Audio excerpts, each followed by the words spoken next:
Pain Toolkit TV, and hope everybody's well. And this morning I'm again with Physiotherapist Richmond Stace. Good morning to you, Rich. Morning, Pete. How are you today?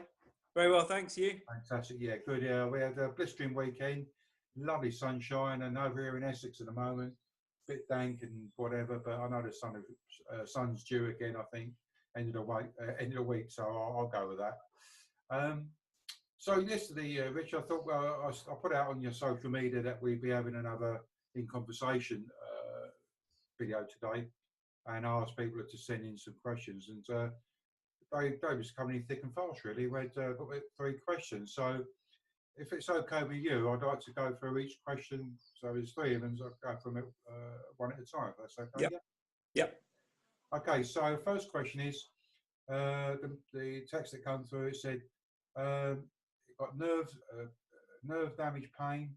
I'm sick of taking medication. How do you manage pain without it? Sitting is a killer, and leg and shoulders and neck. And they've had 2 failed back surgeries. So it sounds like, Rich, that they're really in a bit of a pickle at the moment, and I'm relying on medication. And if I can just do my little, say, I can identify this quite a bit, because this was me back in the day, you know, where I was just on the meds and just relied on the medication to alleviate the pain problem, you know, back pain and other stuff, and all the other pains that were going down my leg.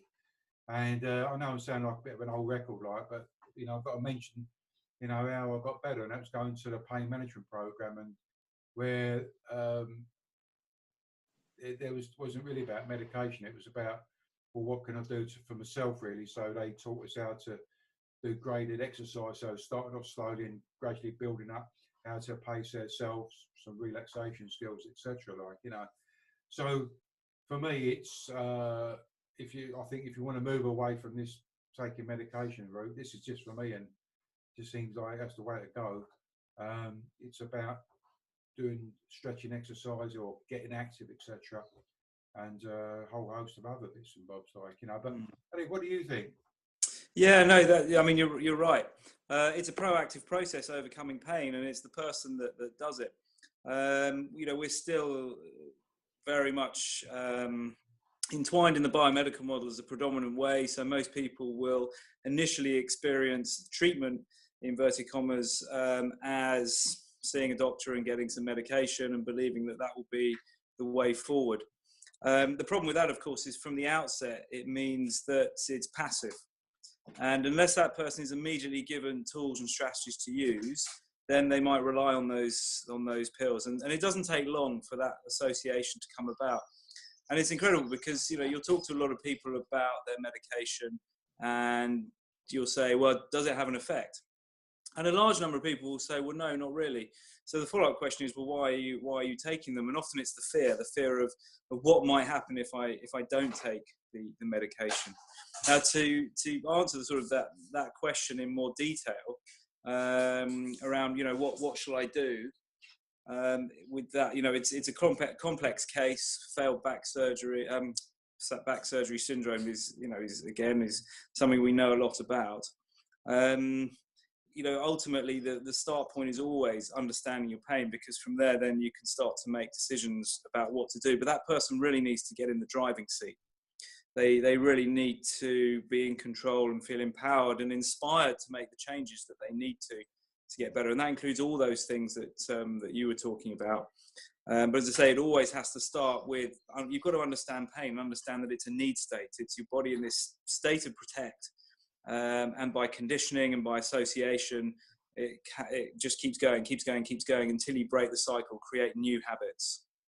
Rich, I'll tell you what, I need to ask you a question, a little bit of an add-on question, is because I'm looking at the text there, and I've never actually had back surgery myself, but talking to other people who have had back surgery over the years, some say, I don't know, I'm not saying it. I mean, I'm not against if people need surgery and they need surgery, but some people say to me, my pain's worse, and I'm guessing when I'm talking to people, discuss it with them, and when I go to conferences and stuff like that, they're talking about how they're going for the part where they need to do something, you know, like there's something in the spine or pelvis or whatever. But to get there, they've got to go through, I'm guessing, other bits and bobs of your body to get to that part. So it may need that they need to go get round nerve endings and other bits of. Listen, what I know about the anatomy, I can write. Yeah. But I'm guessing that to get to that part, they've got to move things around or shove it over there or snip it or something. And I'm guessing, you know, when someone's had back surgeries, like, you know, and I know when the doctors say to me that, look, as far as they're concerned, the operation was a success, but the person tells me they've still got this, you know, ongoing pain or even worse pain. Is that because of that to go through nerves or something to get to that bit which could disturb them in some way, irritate them? Well, I mean, certainly, you know, there's a consequence, there's a healing process from the surgical procedure. But the main reason why is because pain is not bound to the tissues. It's not bound to tissue state. It's poorly related to what's going on in the tissues. You know, a disc bulge, a disc herniation, a facet joint, this, that, and the other, that's not pain. You know, it's like saying, oh, look, I'm looking inside my mouth and it's very dry. You know, that's not thirst. One's objective, one's subjective. Pain is a need state. And as I say, it's something that is part of the way that we protect ourselves. So if that person's been in a protect state for many years and they've had various treatments and etc., and then they have the back surgery, but unless you address that protect state, and that includes that person's beliefs, their actions, the way they move, their body sense, their attentional biases, their fears, their limiting beliefs, you have to address all of those things. And surgery doesn't do any of that. Right. Therefore, there'll be a number of people that will have surgery. And I mean, ultimately, you know, whenever we do anything to, even if we just purely focus on that body part, you're still doing something to the person.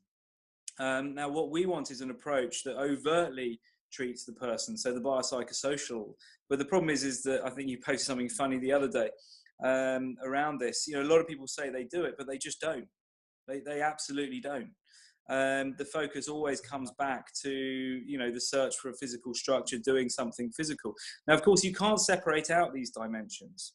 And that's important to understand as well.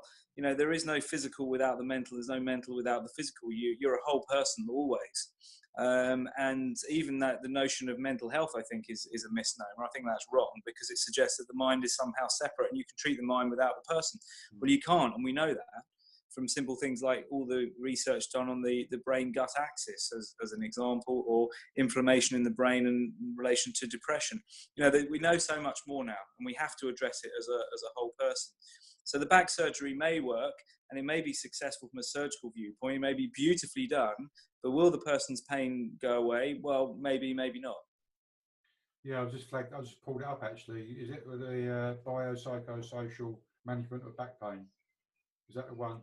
Now, you posted something, an amusing picture. Yeah, was it yesterday? It says biopsychal management of back pain is like teenage sex. Everybody talks about it. Nobody really knows how to do it. Everybody thinks everyone else is doing it, so everyone claims to be doing it. Was that the one? Yeah, it could have been. Yeah, so I mean that's it. And there's other examples as well. You know, where people in life think, you know, they think they're doing it, but when you dig into it, they're not, and that's why they're not having success. Okay. Well, I hope that's it's been helpful for the person who sent it. And I'll post the video later on online, and so they can hear the responses. Okay, question 2. It sounds like this is from a healthcare professional, and they asked, how do you respond to patients requesting to explain the findings of images? Also, how to explain, for example, herniated intervertebral disc? Yeah, I mean that's just your disc, discs in your back, and the herniation is where it's also called a rupture herniation, as I just said. My disc has gone. You know, all these things. You know what you see on a picture. So an X-ray or a scan, you know, that's not pain. It's just a picture. It's a picture of the state of the tissue when the picture was taken. It may give some indication as to why the body is protecting that area, because of course if you have a herniated disc, the contents of the disc, so the middle bit, is a bit like toothpaste really, it's full of chemicals, and those chemicals can cause a very strong protective reaction, a real sensitivity locally and beyond. But that's just part of the healing process. It can hurt like hell, of course, and cause all sorts of spasm, and you can't move, and all the things that are very common with a more acute type scenario, but also the ongoing pain state as well. So as most people know now, there's a good percentage of the population going around with disc injuries that don't have any symptoms at all. So we know, and I say this every day to most people I see, that pain is not bound to the tissue state, but it is much better related to the state of the person, and very much more related to the perception of threat. And of course, perception is very much influenced by what we're thinking, what we believe. And so that's why the person needs to understand their pain, because when you understand pain, it sets that strong foundation to move forward, because and obviously with help and guidance, the various things that you need to do, the musts, every single day. Like cleaning your teeth every day to keep your mouth healthy. If you want to overcome pain, there's things you have to do every day through the day, and they're musts. They're not shoulds, they're musts. And they may not be what you want to do, but you need to if you want to get better. So that's why you need that clear picture of success. How do you want to be? Because that way you've got something to aim for. And when you're thinking, maybe do I need to do those things again? Well, yeah, if I want to be successful. Because we have to persevere to gain success in whatever, whether it be sport or business or our health. We have to persevere and keep going, and only I can do that. Only I can do that. No one can do it for me. Okay. So the last question, and I think we're going to do a little bit of an add-on after this question, not to deal with what the questions are, the person who's asked the question, but we're going to talk about something afterwards straight away. But question 3, Rich, is how to really treat plantar fasciitis? Plantar fasciitis, yeah, pain in the foot.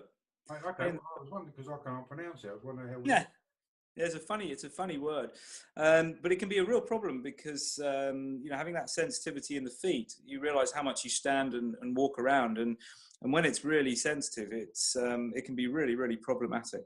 But how do you treat it? Where does it come from? And what's going on? What's caused it? What causes people? You can kind of think of it as almost like a tendinopathy, so an issue with a tendon. The plantar fascia is a very thick piece of tissue in the sole of the foot. You can poke it if you press in the middle of your sole.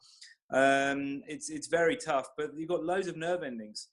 And often what can happen is you get this inflammatory cycle. I mean, sometimes it can be because you do something very new, so a new bunch of exercise, or you increase your exercise suddenly, that kind of thing. So, some sort of more local sort of change, if you like, in the tissues, which is then detected by the body. There's a bit of an inflammatory cycle that kicks off some sensitivity. And for various reasons, some people might be more vulnerable than others, and therefore it really kicks off into this sort of really unpleasant pain. Other mechanisms can be more sort of what we call neurogenic inflammation, and that's where the body or the brain will send signals down to the nerves that supply that part of the body and just pump out some inflammatory chemicals. And this cycle can keep going. And so you don't really find anything. People have scans and things, and you might see a bit of inflammation, but you don't have to. And the association, the conditioning just builds and builds, and the fear kicks in, and the avoidance kicks in, and the activity levels drop off, and you get onto a bit of a downward spiral, really. So you've got to make sure that you've got the healthy systems as ever. So you build your wellness, so mobilizing and nourishing your nervous system, looking after yourself. So that means your immune system, obviously using your tissues, your muscles, your joints. Often body sense changes because you've been walking differently, so your sense of where your foot is in space is different, so you have to retrain that with various simple exercises like balancing and other controlled movements. So there's a whole range of things, which is really from top down and bottom up. Top down being the understanding, dealing with the fears, the beliefs, getting the focus, getting the picture of success in line, getting the strategy, feeling empowered, being inspired. And then the bottom up being kind of what you're doing with your body in relation to all of those things. I'll tell you what, so, okay. I was going to say, I mean, is there any, whereabouts if someone wanted to get is there like a physiotherapist who's specifically help people with that condition? Well, I mean, most musculoskeletal physios will you know, should be able to treat that. It's just making sure that, you know, if you go in and you're having treatment and you're just lying there and being prodded and poked and treated, I mean, there's a role for that. But if you're just having that with minimal exercises and you don't really understand it, you're not going to go very far. You know, you should come away from a session knowing, right, what's the nature of the problem? What's causing this? And it's not just what's going on in the foot, it's far beyond that. So, you know, you need that bigger picture.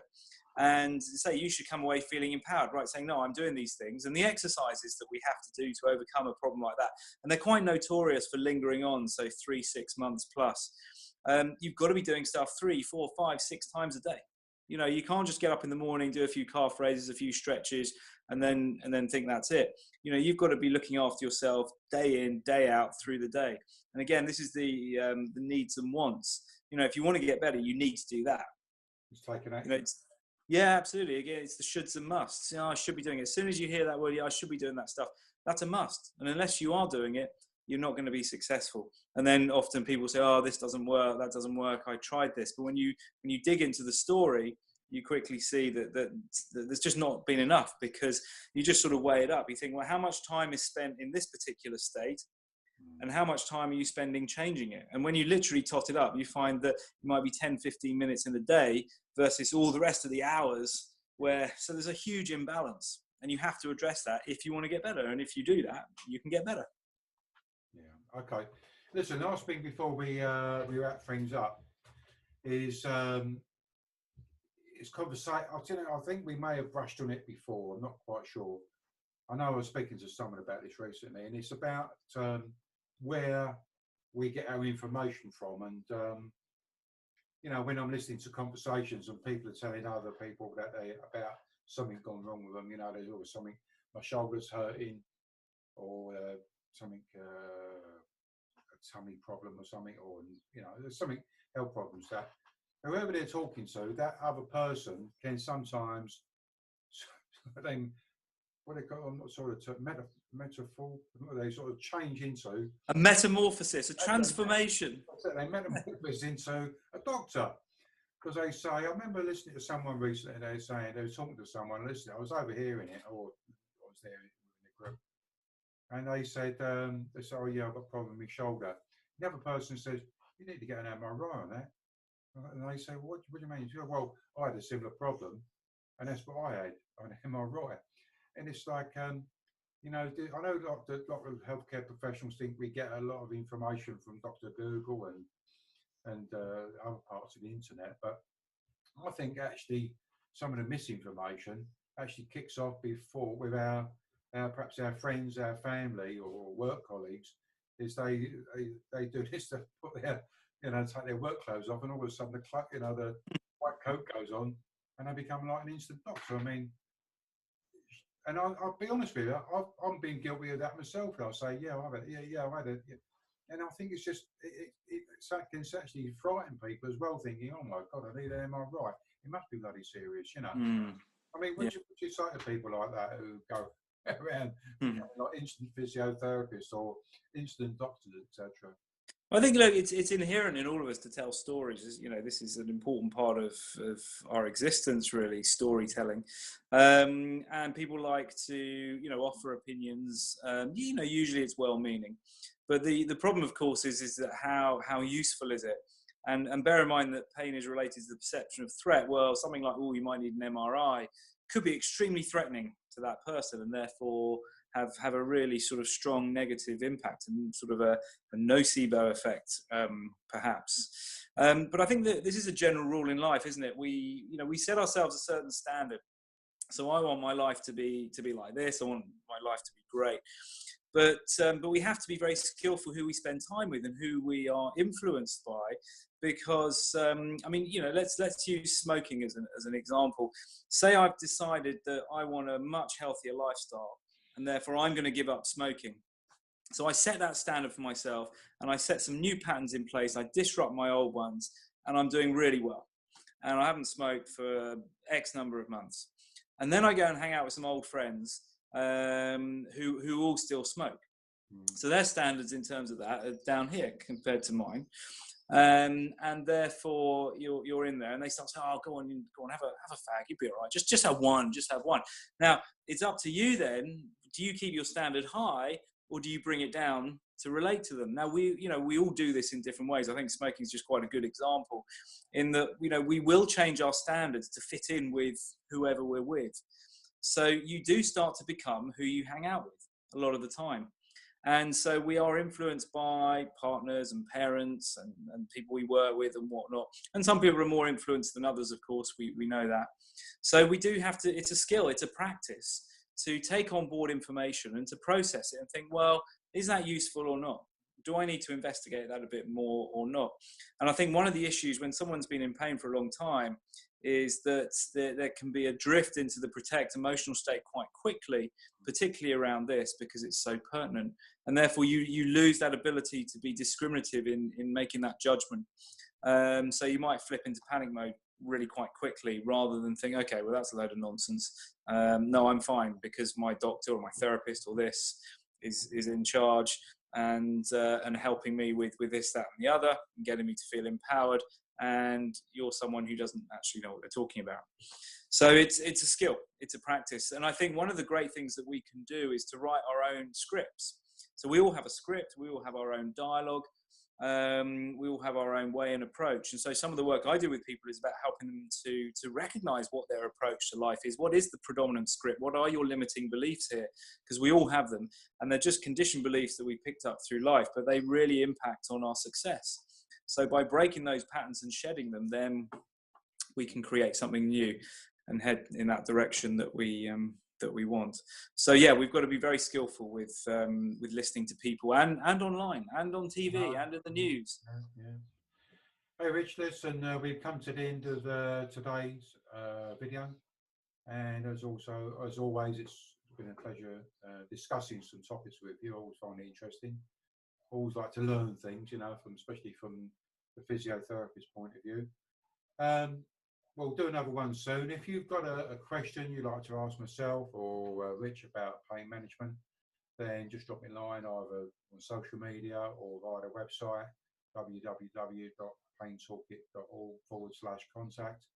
Just drop us a quick message, and I will make a list of the question, and the next time we're doing a video, we'll discuss those, and hopefully that information will be helpful for you. So, Rich, I want you to have a groovy day, and loving the new glasses, dude.